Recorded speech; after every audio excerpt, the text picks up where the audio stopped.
Hello to all my friends and family, and welcome to Jim's 5am Club. I'm just down here harbourside at the International Passenger Terminal, and I'm just standing next to this massive barge which is just docked here, and it's got this unbelievably big crane on it. Just absolutely magnificent.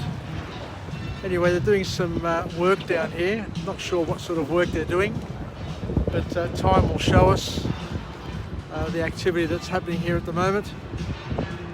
But let's go on a bit of a walk and talk. It's lunchtime. It's a brilliant Sydney summer's day.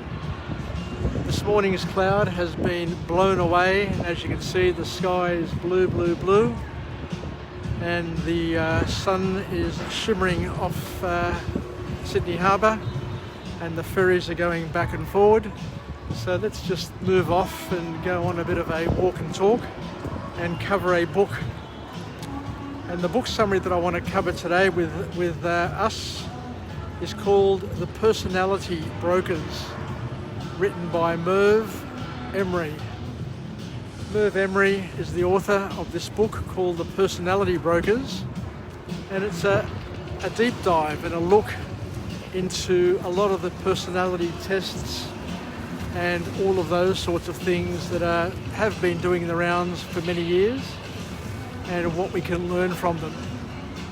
And the test that we're looking at specifically is one that I'd done many years ago called the Myers-Briggs type indicator, and it's a personality test that has been around since the 20s, and it basically allows you to do a question and answer style of activity, and once you've completed that, it will spit out a type, one of I think 16 types, and it basically helps define, categorize and compartmentalize your personality type to allow you to understand yourself a little bit better, to understand your traits a little bit better, and to see how those traits and strengths and weaknesses compared to others in your team, in your family, and those around us.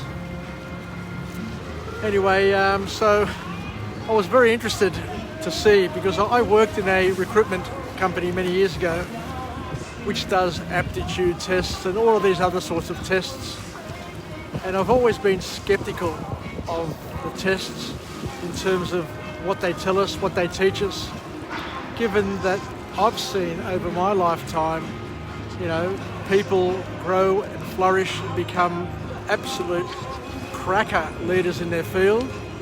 People who didn't have a strong education, didn't have strong aptitude, but what they did have is a purpose, a goal, and a thirst for growth and development, and ended up becoming absolutely world champions at what they did.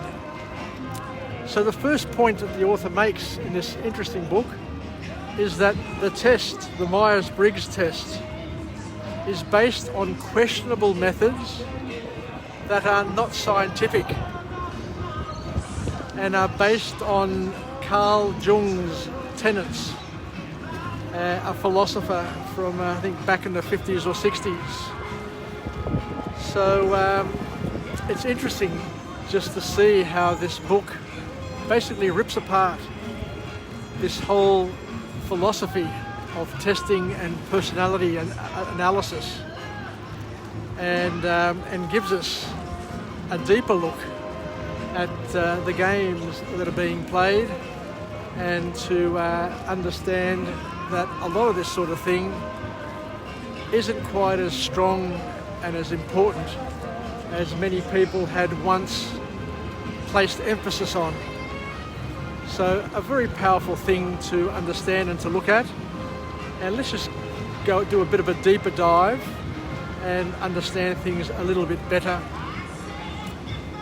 So the author talks about this philosopher Carl Jung, and said that he and his philosophy type was very much obsessed with clear, fixed, classifiable personality traits.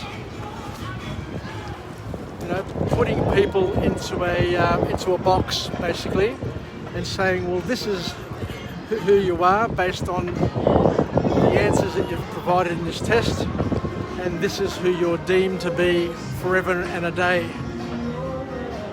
But what we've learnt over the years and what we know from our own personalities is that our brains are not permanent and are changeable. You can change in a heartbeat if you wish. So to think that by answering some multiple choice questions on the spur of the moment, that can assess your personality, assess your spirit, assess your capability, is in itself a bit farcical, to say the least. So the author then gives us an opportunity to have a leap of faith and to remind us that you can't be lured, and you shouldn't be lured into a fixed mindset, saying just because that's how it was, that's how it will be. And to know that we should adopt flexible mindsets, and to know that we can change whatever we want, whenever we want, how often we want. So the author also reminds us that Carl Jung's theories have no proof of validity whatsoever. And like many theories, like many things which are shrouded in scientific process, many of his ideas are surrounded by assumptions and not facts. And the Myers-Briggs authors, the people who put these tests together, were very zealous, and their zeal, according to the author, bordered on insanity. So how's that for an opening look at how these tests are and what these tests mean? But the author does tell us that back in the roaring 20s, with the right marketing and the right timing, these tests took off and have been used by many organisations, institutions over the years to rightly or wrongly categorise people. But back in those days, when people needed psychologists, there weren't enough to go around. So this test filled a void, filled an important void. Maybe it was a proper void or a proper sort of filling, or an erroneous filling, but it was very influential, and it shaped a lot of people's future, rightly or wrongly. But it's something to understand, because there wasn't enough psychologists to go around. So in order to get self-help, this easy idea basically took off, because it was easy to do, easy to understand, and easy to implement. But the author then goes on to talk a little bit more about some of the insights from all of these personality types and personality brokers around us. And even though we've got questionable beginnings, even though we've got questionable sort of assumptions, there is a place and there is a use for some of these tests, and some of these tools, one would think. Because the author then goes on to say, well, each of the 16 types that are pumped out of this test can basically describe anyone. It's a little bit like the stars that people do, and the star signs, where you read the star sign and it says some obscure things, but those things that are said with our star signs basically apply to each and every one of us in one way, shape or form. And hence the author is saying that the personality types that the Myers-Briggs talks about basically describes each and every one of us, or at least an aspect of each and every one of us, that everybody can basically relate to in one way, shape or form. Because research tells us time and time again that people are so gullible that they will tend to agree with any personality description they receive after doing this or another test. They put a lot of weighting on it, a lot more weighting than what they should, and end up convincing themselves that they are of this sort of way or that sort of way. Because at the end of the day, most people are plagued by massive amounts of self-doubt. They're victims of imposter syndrome, and in some way, taking tests can relieve some of these symptoms and some of the anxiety that people feel on a day-by-day basis.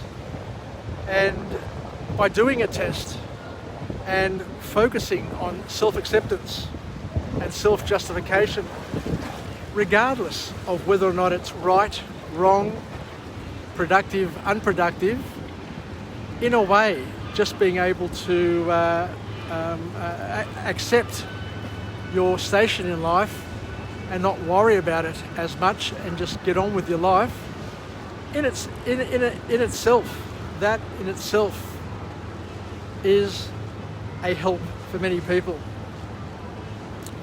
Because what it does is it helps overcome self-expectation,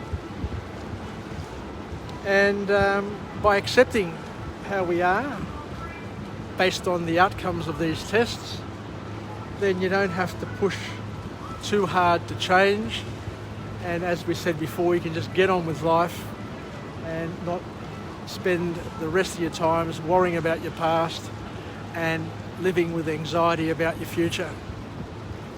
So I think I'll leave it there for now. So an interesting look at the Myers-Briggs personality tests and all of these aptitude tests that we tend to do in our work life, because at the end of the day, they are valuable in some ways and they're a complete waste of time in another way. But we must never forget that regardless of how society tries to describe us, define us, and predict our future, it's us and only us who have the last say. We are the final arbiters in terms of where our life is going to take us and what our calling is and what energy levels we have in terms of driving forward and what we're absolutely capable of doing. Because at the end of the day, most people only live to about 20 or 30% of their potential. So if you're able to use any tool to enable you to try and understand yourself a little bit better, to grow, develop, and to push yourself and get more out of your life, then you can achieve basically anything you set your mind to. So I think that's it. Let's finish off with a positive affirmation. I'm alive, I'm well, and I feel absolutely great.